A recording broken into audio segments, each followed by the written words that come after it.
friends. Many of you are very familiar with Sri Prabhuji. There are also many opportunities here, disciples. However, for some newcomers, I will give a brief introduction. Sri Narasimha Prabhuji has spoken from our forum many times. He is a professional in the IT field. He was the director of one of the divisions of Tech Mahindra.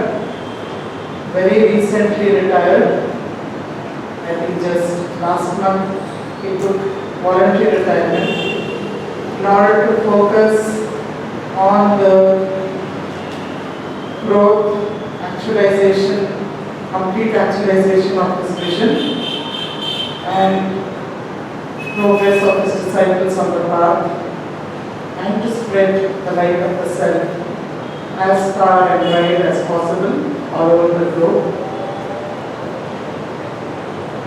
He has written several books. I think more than 1,000 discourses of his are on the YouTube. You just type Atmajyoti Satsang. You will be able to listen to Sri Prabhuji speaking practically on any spiritual subject. Today's topic, Samadhi or super consciousness. I don't think there is a person more worthy to speak on this topic. Whenever we go somewhere, we want a guide. And the guide should be a person who has already been to that place several times, who knows all about that place. We choose such a person as a guide. So only somebody who has experienced Samadhi can speak to us authentically about what it is, how to experience it. So let us now listen to the wisdom of Sri Prabhuji.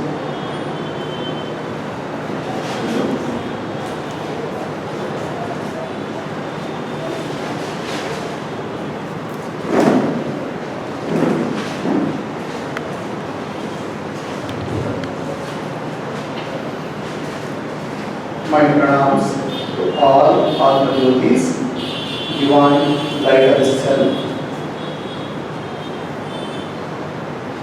Today the topic of discussion is Samadhi.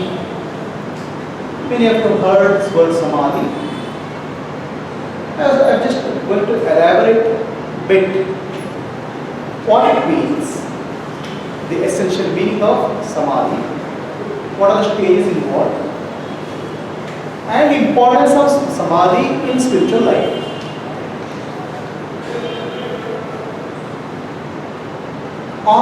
There was Apollo Mission 14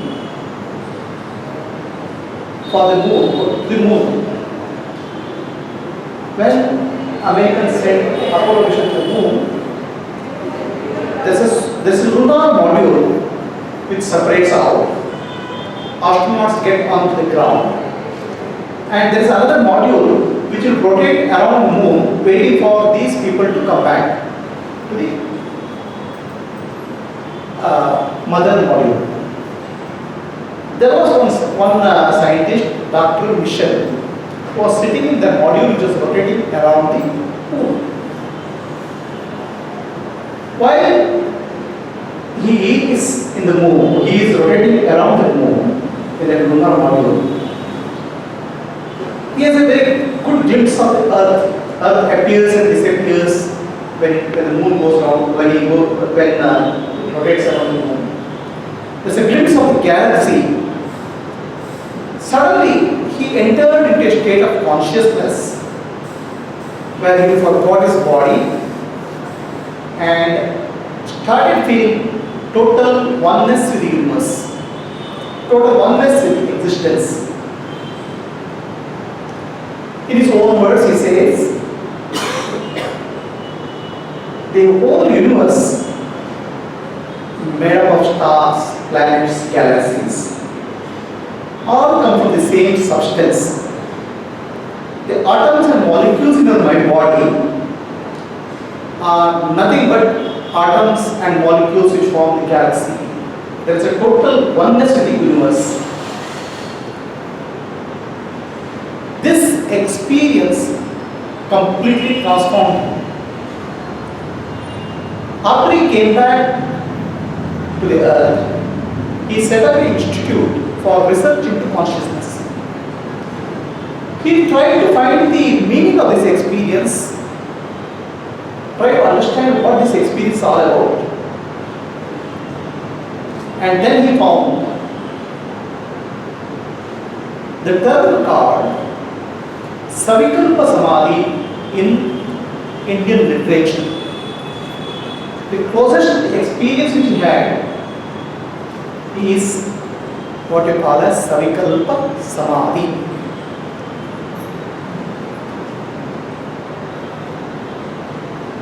After that, the rest of his life, he spent his time on researching consciousness. When a spiritual aspirant goes to the inner journey, what is really doing? What is this inner journey all about?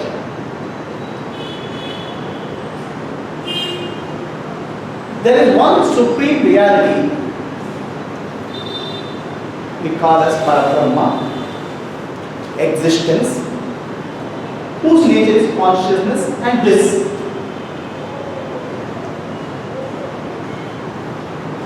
That supreme reality is all alone, Advaita, non-dual. There is no other. That supreme reality has powers or called Shakti, by which it manifests itself as a duality principle, Purusha and Prakriti. The one reality which is beyond our thought, mind, intellect, which is non-dual, which means there is no other, absolute reality. By its own power, it manifests duality, Purusha and Prakriti, consciousness and energy, Shiva and Shakti, by various names what you call. The one beyond everything became two. Even after being two, the one beyond everything didn't change. There's absolutely no change in that supreme reality. All that was there is appearance. It is something like this. There's water, ocean and wave.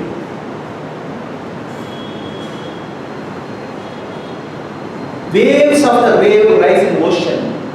But there will nothing happen with the ocean. And as far as water is concerned, water is beyond ocean and wave. Nothing is happening to the water. Similarly, that one reality, absolute reality, beyond all our thought, all our mind, all our intellectual process, which is non-dual, became two, Purusha and Prakriti. The two became many by various combinations. An infinite variety appeared. I won't say use the word creating. Infinite variety appeared. All living beings, non-living beings, mountains, stars, galaxies appeared in that supreme reality. And our body-mind complex is one aspect which manifests that reality.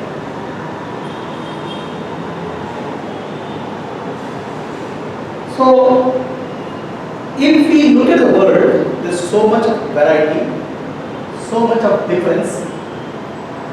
From a consciousness where there was no difference, absolute silence, it's a manifestation of variety and differentiation. You can visualize like a seed. In seed, you don't see a tree, you don't see fruits. Okay, let's take a mango seed. You don't see mango tree, you don't see mango fruit. But the seed grows into a tree.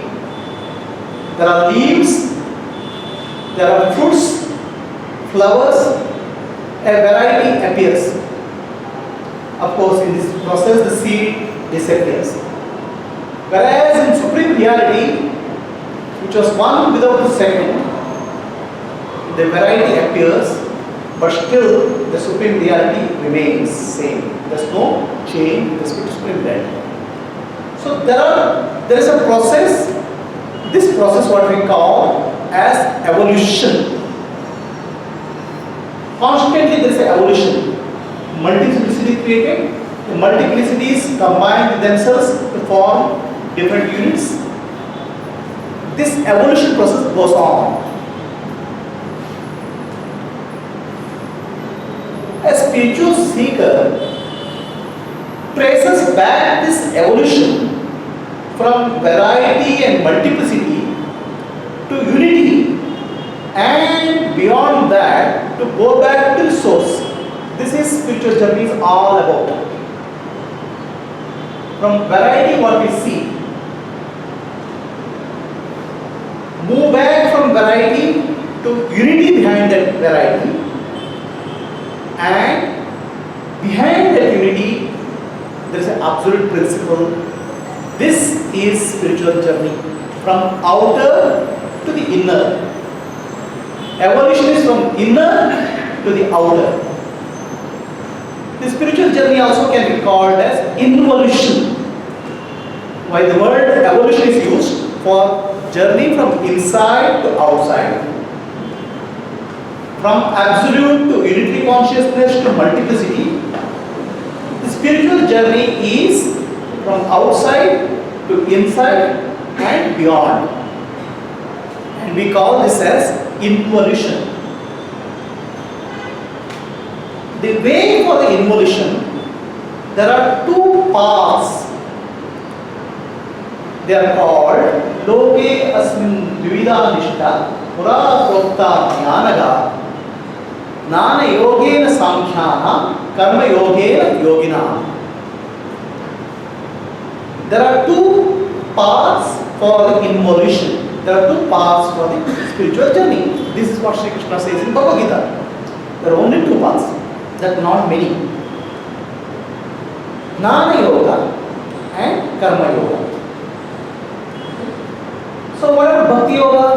What is Kriya Yoga? The Bhakti Yoga, Kriya Yoga all get combined into Karma Yoga. Karma Yoga means there is some action involved. Bhakti involves devotion, involves some and mental action.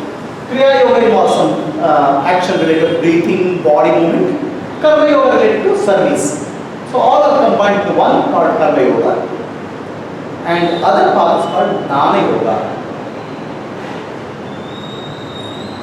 Through the process of yoga, yoga means union, from multiplicity to unitary, unitary to beyond, that union has to take place. This is the spiritual journey. There are two paths, Jnana Yoga and Karma Yoga. So these two paths I can give you through a story in Purana.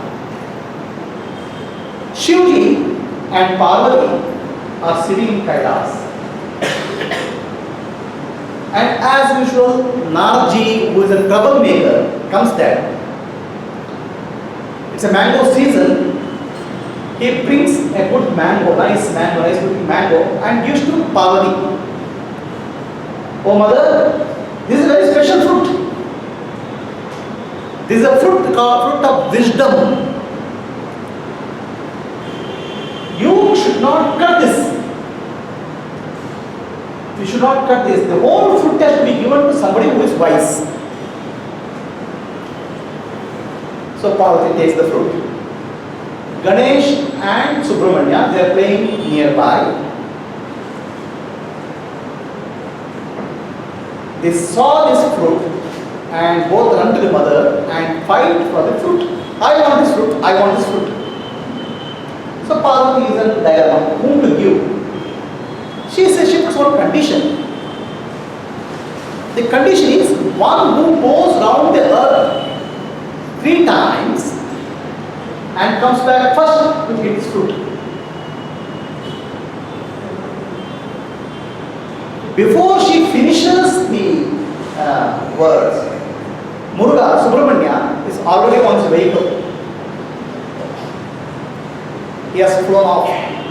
He visits all the places, all the Tirtha Kshetras, every place on the earth, going around the earth. Ganesh ji has a difficulty. His vehicle is the most. Okay, and he has a heavy weight.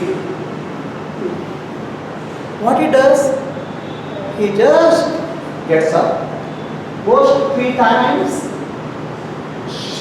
around Shivji and Parvati and says, give me the fruit. So mother gives the fruit to him. By the time Muruga comes back, already mango is not there. Now Muruga is angry. He starts fighting. How come I just finished and Ganesh is sitting here only? So this is a story of Purana. Actually Purana stories always carry deeper meaning. It is not about some play, some drama. Always every Purana story, very nice and surface level, scratch the surface, a deeper meaning emerges. What is being told in this story? Ganesh explains. Mother told that whoever goes around the earth 3 times, okay, wins the fruit.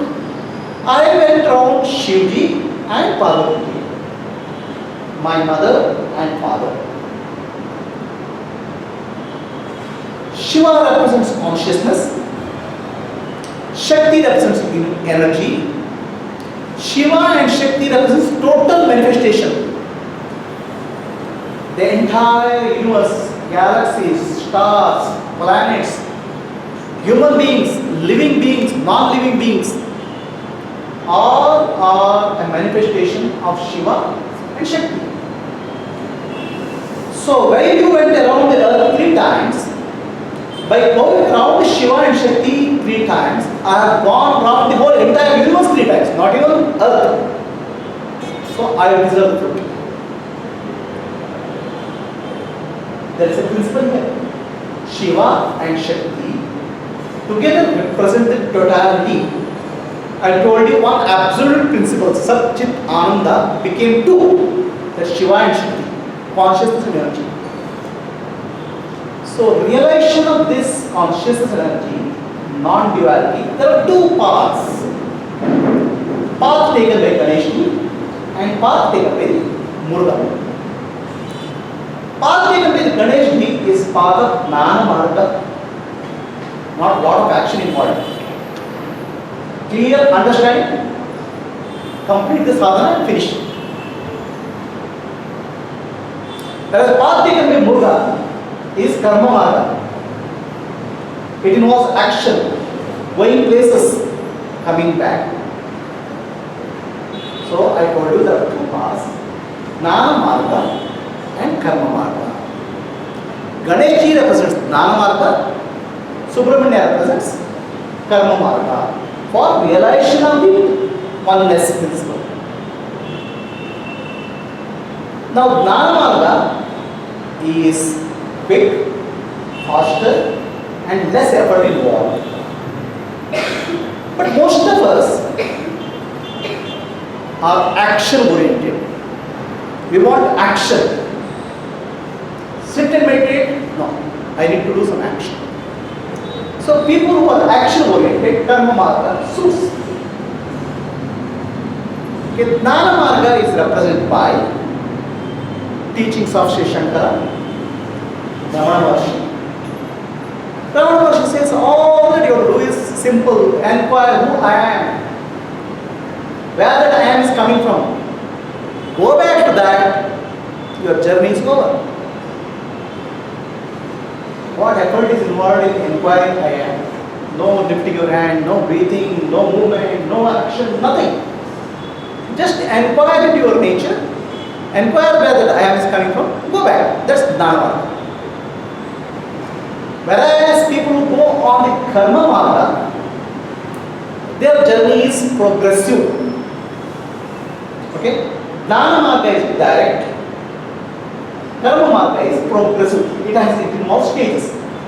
So when I speak of Samadhi, I speak of the Karma Marga, whereas Jnana Marga doesn't involve these stages. It's a straightforward path, no intermediate stations. Whereas people who follow the Karma Marga, that's Bhakti Yoga, Karma Yoga or Kriya Yoga, may go through one or many of these stages of Samadhi. So that distinction I want to make it clear. For most of the people who go on Jnana Marga, some of these aspects of Samadhi may be missing. I won't say it will be missing, may be missing. Depending on your level of evolution, you can straight away move to the highest principle quickly to self-inquiry. So is it clear? Jnana Marga and Karma Marga. So what is spiritual journey is about? From going multiplicity to unity, oneness. I'll just give you one more illustration of Jnana Marga and Karma Marga. There's a tree, a huge tree. The tree is tree of samsara. Somebody wants to cut the tree. How does he do it? To cut the tree, there's one way to cut branches, cut the stem, then cut, then dig the roots. Is one way. A progressive cutting. Whereas there is another path, which is direct path. Bring a drilling machine, go to the root, dig the root, cut the root. Okay? So there are two paths. One is cut branch by branch, remove the parallel tree, cut piece by piece and destroy the tree, or go to the root and remove the root. So going to the root and removing the root is the direct path. That path is called Jnana Marga, Vichara Marga, Atma Jnana Marga, the shortcut. Whereas cutting branches, leaves and going and destroying the tree is the Karma Marga. Progressive. So depending on the nature of the individual, you choose one of these paths. You can't say this is right or that is right. This is the best or that's best. Depending on where you are in your life, you may choose one of these. For a person on the Karma Marga, he will go through different stages of Samadhi. Samadhi means Samadhi. The word Samadhi can be split into Samadhi. Sama means bringing together. D means intellect. Our mind is scattered. Seeing the variety in the universe, the mind gets scattered, mind gets attracted to so many things. It goes everywhere. There's a dispersion of the mind. Collection of the mind is called Samadhi. Mind gets collected into a single focused beam-like structure called Samadhi. Samadhi involves, Samadhi is the, as per Patanjali Yoga Sutra, there are 8 limbs of yoga: Yama, Niyama, Asana, Pranayama, Pratyahara, Dharana, Jnana, Samadhi. So last 3 limbs of yoga, Dharana, Dhyana, Samadhi, are called Sanyama. So Dharana means you have to hold on to something. You have to focus on something. You need a support. henceforth you develop the concentration. The concentration called dhyana. Actually, when we do dhyana, we are actually focusing on the concentration. That's not in samadhi. Samadhi is the next stage. First, you need some support. For example, omkara is dharana, or breath observation is dharana, or observation of body is dharana. You need some support before you enter into have a focused one point concentration. The concentration is called dhyana. The final absorption of the mind into the object of meditation is called samadhi. So these three together are called sanyama. So don't get confused by this terminology. I tell samadhi in a different way so that you will understand.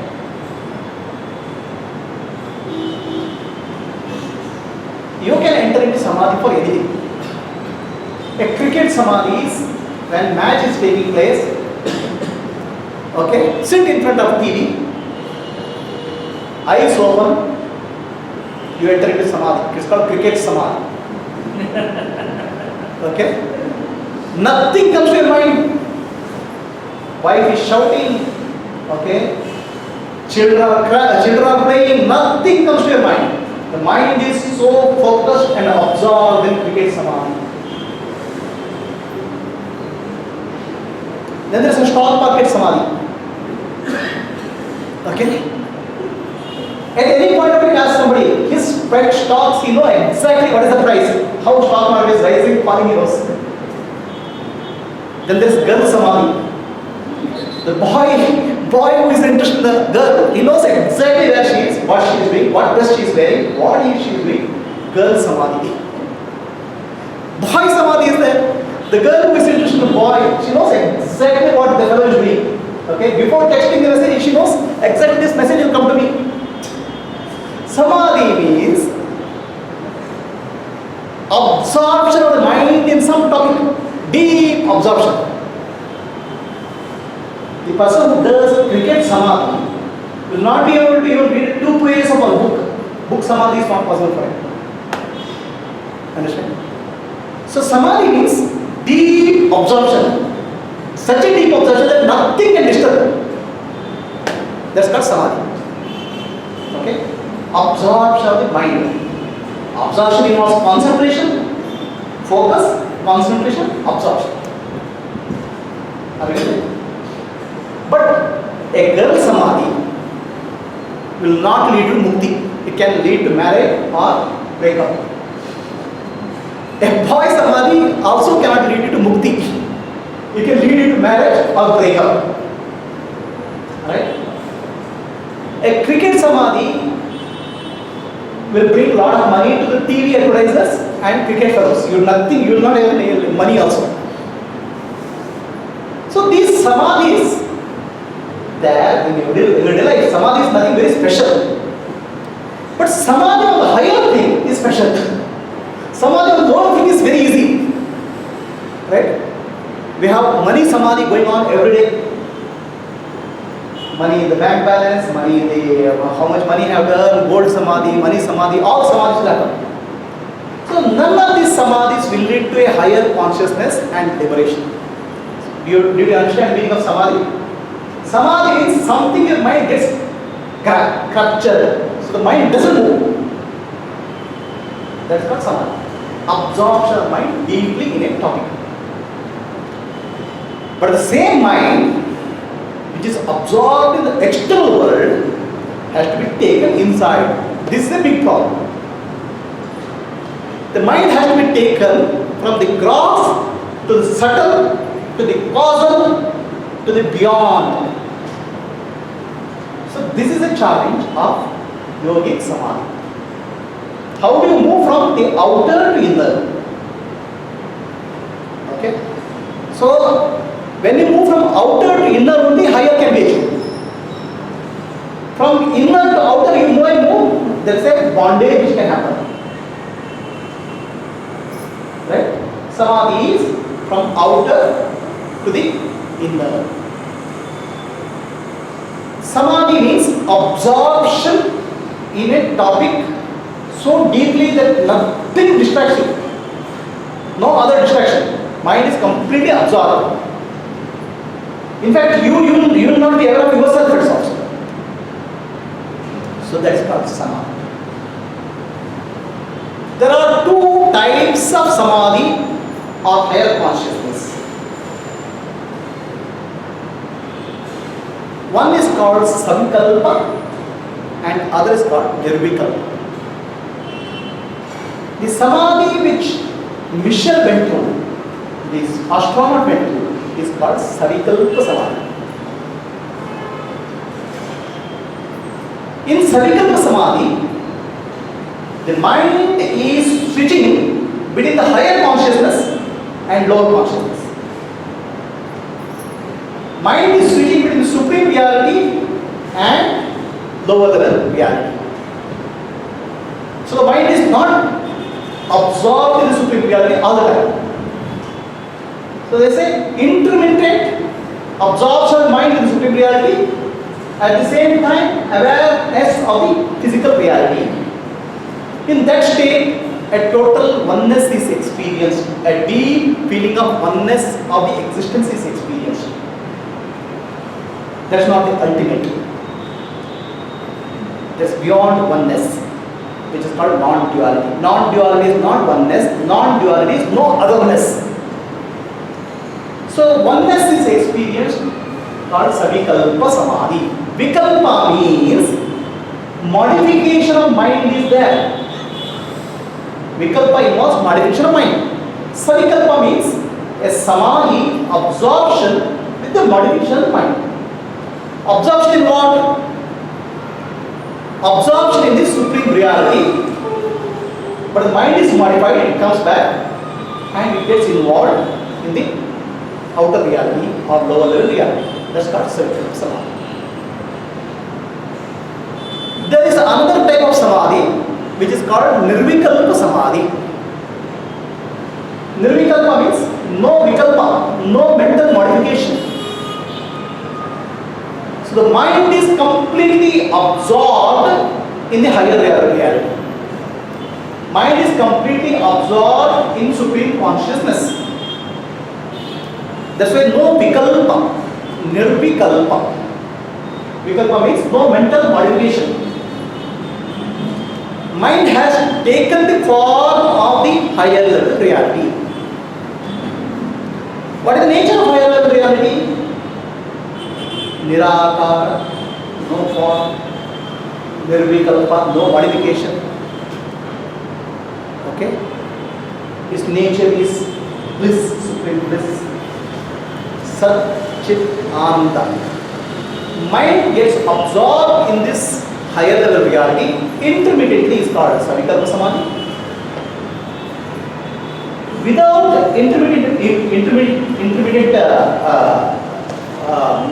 mixing up, mind gets completely absorbed, it's called nirvikalpa samadhi. Sri Ramakrishna Paramahamsa used to go into nirvikalpa samadhi very often. In a state of nirvikalpa samadhi,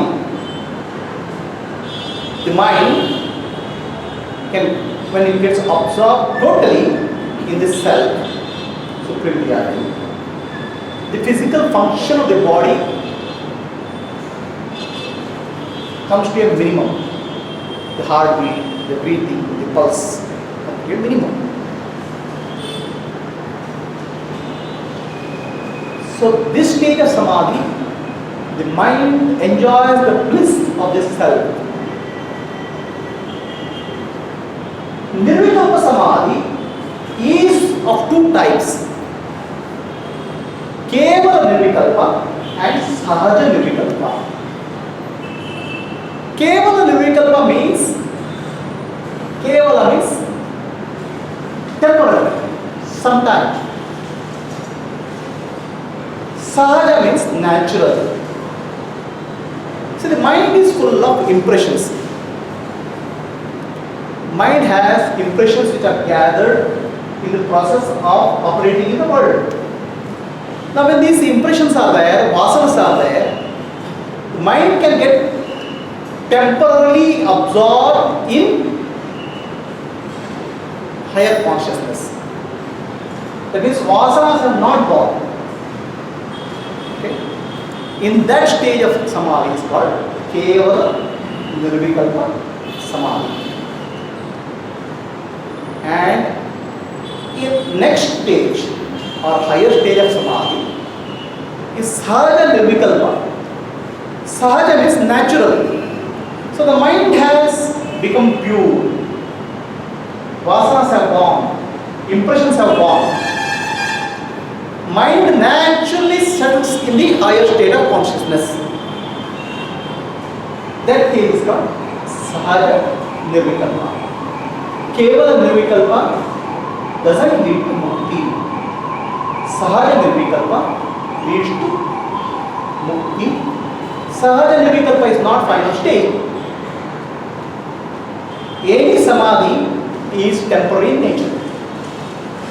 Whether it's Savikalpa Samadhi or Nirvikalpa Samadhi. Whether it's Kevala Nirvikalpa or Sahaja Nirvikalpa, both are temporary. For entering into Samadhi, you have to close your eyes, do a dharana on the direct body and enter into the state of Samadhi. Enjoy the Samadhi, enjoy the bliss and come back. Why Samadhi is a temporary state? The objective of spiritual sadhana is not Samadhi. The objective of spiritual sadhana is Sahaja Samadhi or natural state, which means with your eyes open, when you are walking, operating in the world, whatever you do, eat, walk, drink, work, do anything, you are in a state of samadhi, bliss. So that is called Sahaja Samadhi. Sahaja Samadhi is called Jivan Mukti, whereas other samadhis, Savikalpa, Nirvikalpa, is not still Mukti. They are intermediate stages. In Sahaja Samadhi, what happens? Sahaja Samadhi, the ignorance has gone. The ignorance in the mind, ignorance in the intellect, ignorance in the jiva, the self, individualized self, is gone. What is this ignorance? The ignorance is I am separate from the Brahman, I am separate from Supreme Reality. That ignorance is completely destroyed. So destruction can take place because of two reasons. One is through Jnana Marga, self-inquiry. Self-inquiry is like a very direct way. You go and dig into the ignorance, remove it. Or Karma Marga, which goes through repeated samadhis to remove the ignorance part by part. Like I said, removal of the branches of the tree and cutting the tree. So when the ignorance is completely removed, then the person is in the stage of Sahaja Samadhi or natural state. So that person, how is his behavior, how is he, Shri Krishna tells in Bhagavad Gita as Tita Pratna Lakshana. Dukeshu anudignamanaha, sukeshu vigadaspraha, vitaraga vayakroda, stitadi muriruchate. Stitadi means the one who has established in supreme reality, one whose jiva has become one with Brahman. He is nothing but Brahman operating through the body. He is nothing but not individual consciousness but supreme reality operating through the body-mind complex. So that person is not individual. The body is used as a vehicle by supreme reality for the purpose of teaching or Loka Kalyana. That person is not perturbed when there is unhappiness or sad event happens in his life. He doesn't get depressed. Neither he gets elated by joyful events. He maintains the equanimity.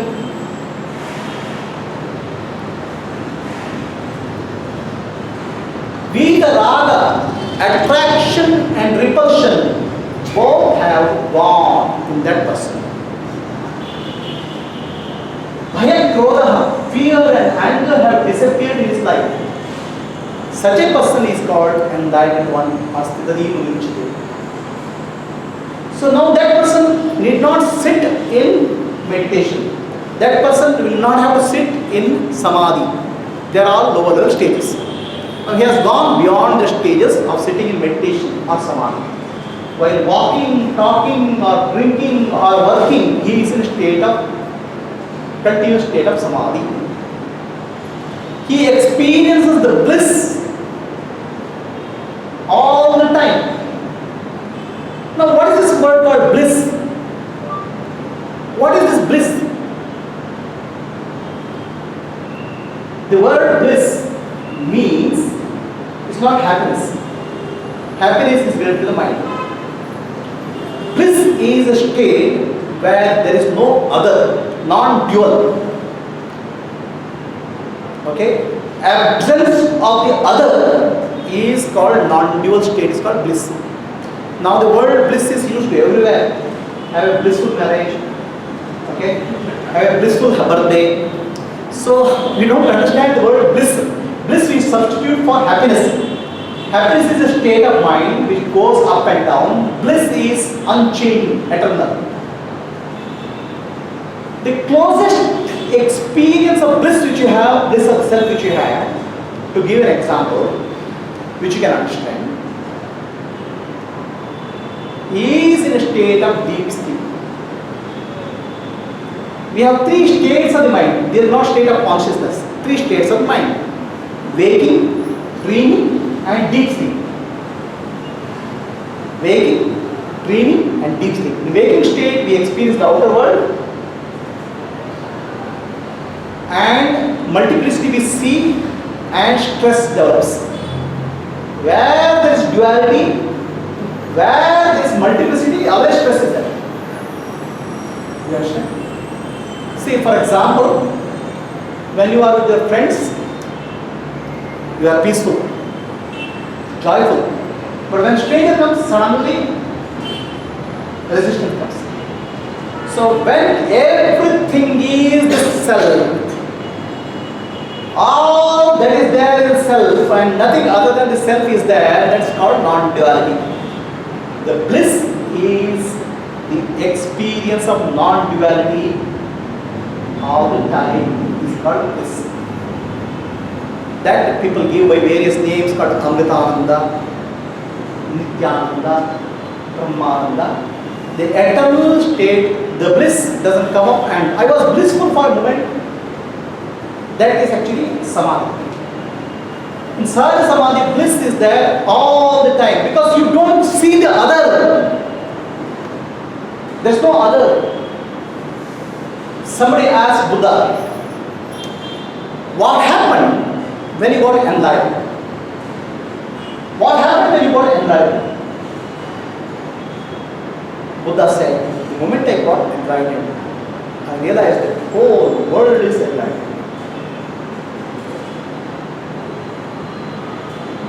Because when somebody gets enlightened, he sees himself in everybody. He sees the self in everybody. Seeing self in all and all in self is called enlightenment. So when myself is enlightened, all other selves are enlightened. Then the person asked Buddha, oh, that is so, then why are you teaching? If everybody is enlightened, why are you teaching? And Buddha said, I am awakened Buddha and they are sleeping Buddhas. I am just trying to help them get up. So this is the state of enlightened being. He sees the self in all and all in self. So there is no duality, there is no otherness. And where there is no otherness, there is bliss. The moment there is otherness, the bliss disappears. So in three states of waking, dreaming and deep sleep, the deep sleep is the closest to a blissful state. In deep sleep, is there a world there? In deep sleep, is there a husband? Is there a boss? Is there an office? There's nobody to trouble you. You are all alone. And when you go get up, you are so relaxed. Because that state of sleep is closest to non-dual state which you understand. But unfortunately, it is not a state of realization. Deep sleep is not a state of realization, because if deep sleep is a state of realization, everybody will be a realized person. Every day they will go to deep sleep. Deep sleep is only a glimpse of realization. Deep sleep is only a sample of realization. What is missing in deep sleep? Awareness is missing. The awareness that my nature is blissful is missing. I am of the nature of bliss is missing. So because I am of the nature of bliss is missing, immediately after getting up you start looking for bliss, happiness outside. The moment you have a clear understanding that I am of the nature of bliss, then that is called mukti. So the process for that is called meditation, dhyana. So meditation is one stage below samadhi. Okay? Dharana, dhyana, samadhi. So the dhyana should lead to samadhi, absorption in the self. So in samadhi, there is awareness. Awareness of my true nature as bliss. Not only that, there is an awareness that the world is nothing but mithya or illusionary or maya. If the world is real, even after samadhi, you come back and get trapped in the world, because the world is real. It will catch you. A samadhi state where you realize your true nature as bliss, you realize that the world doesn't exist. World is maya or appearance in consciousness. World has no substantial experience. So samadhi has two characteristics. The true nature of the world as maya or appearance, and true nature of self as bliss. So there in that state, there is union of Shiva and Shakti, consciousness and energy. Energy is absorbed into consciousness. So that is called Sahaja Samadhi. In a wakeful state, while working, talking, if somebody is in that state, that person is called Jivan Mukta or enlightened.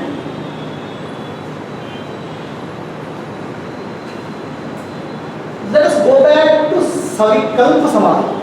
I told you about Nirvikalpa Samadhi, right? Nirvikalpa Samadhi, there are two categories, Keval Nirvikalpa and Sahaja. And then Sahaja Samadhi or natural state. Okay, I forgot to tell one more thing.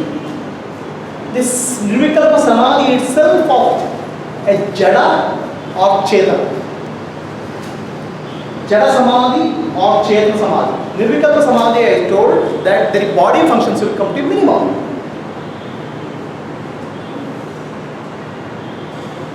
It is not a necessary condition that body function comes to minimum.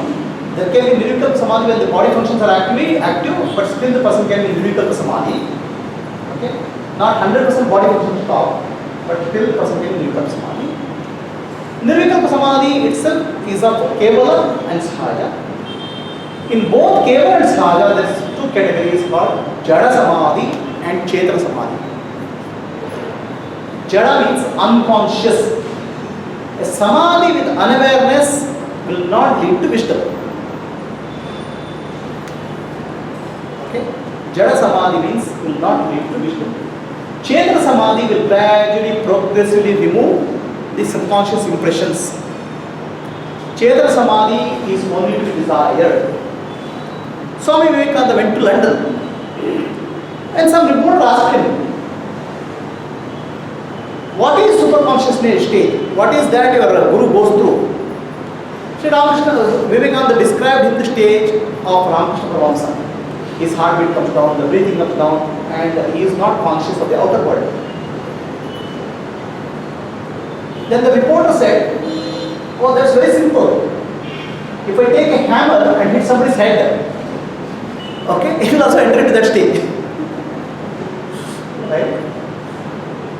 So, if you hit with hammer somebody, or you give anesthesia, or you give that, some drugs, the person enters into a unconscious state. No wisdom will come. Whereas in Chetana Samadhi, even if he enters for 5 minutes, tremendous wisdom will come in him. For Jada Samadhi, let's say example, there was some guru who was meditating near a river bed. He had a disciple.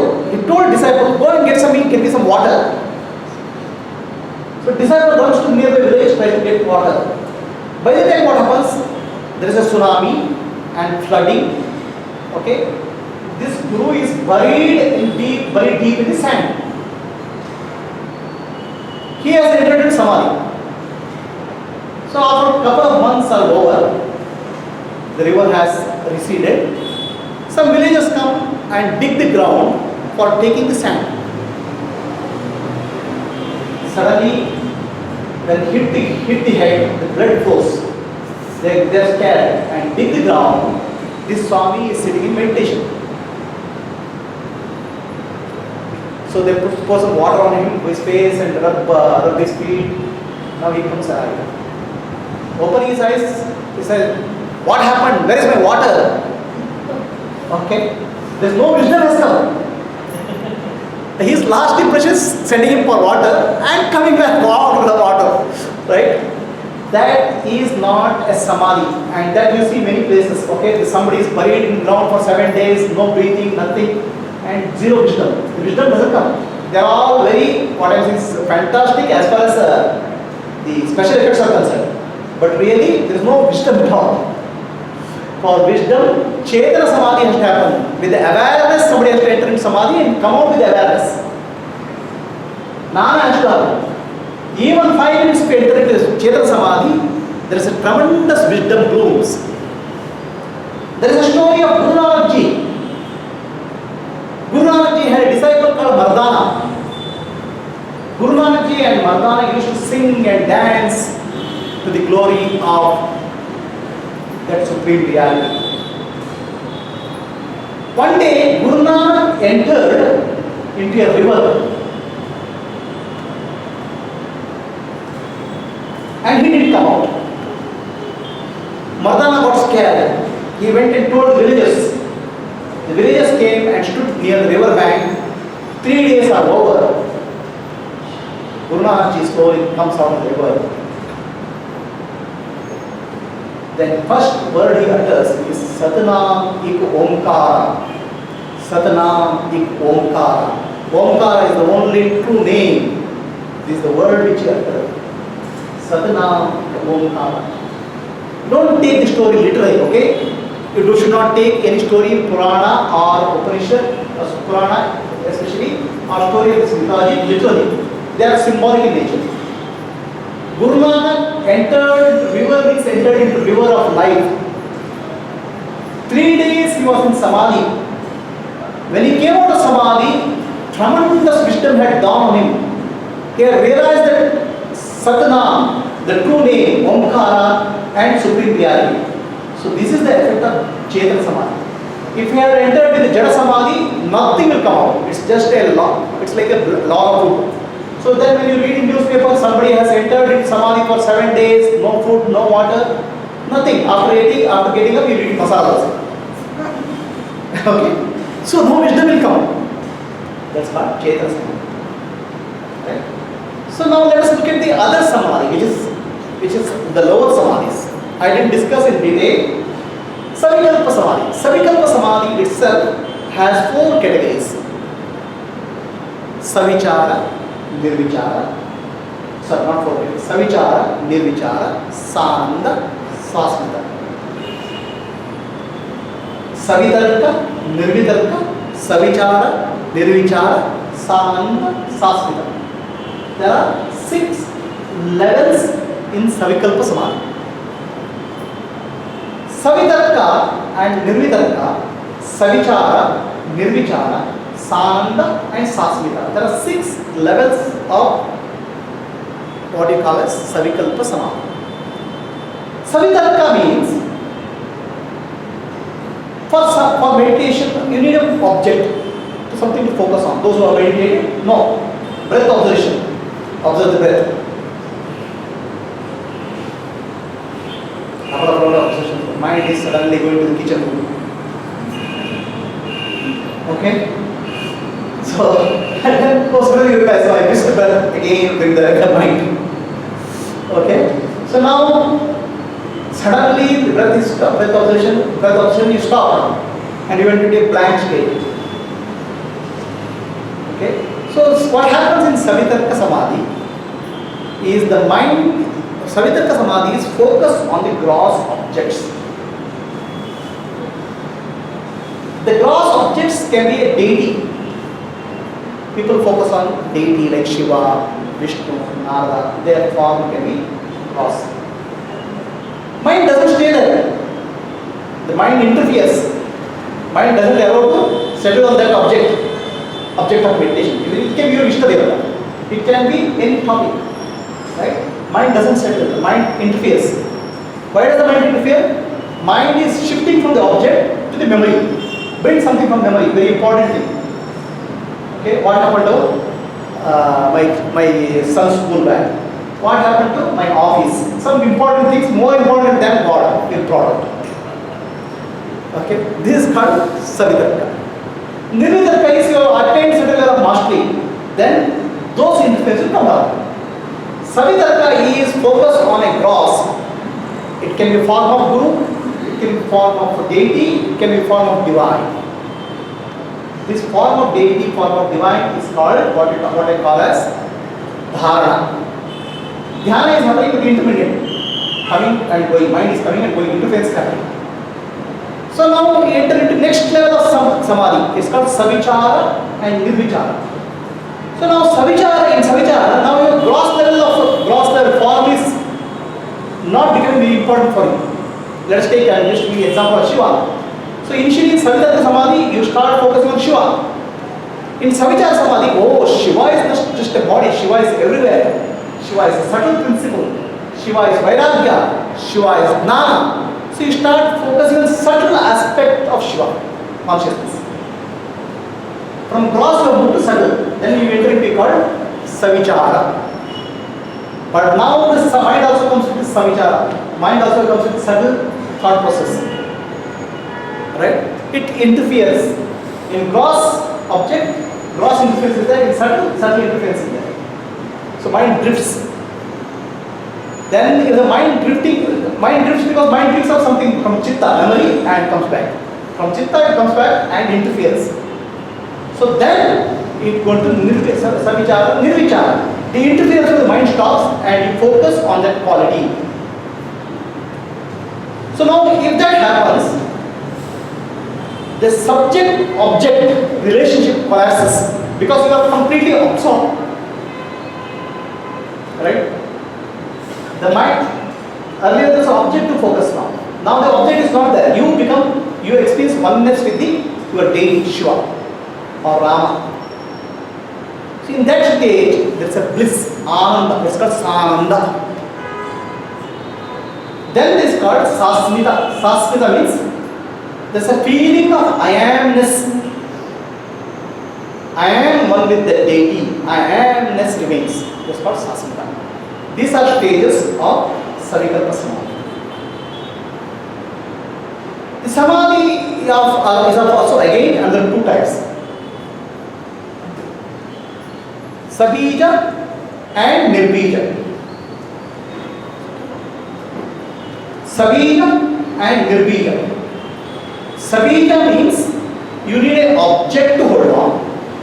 Nirbija means there is no object to hold on. Example is when somebody wants to learn swimming, he need to put a tire around his stomach.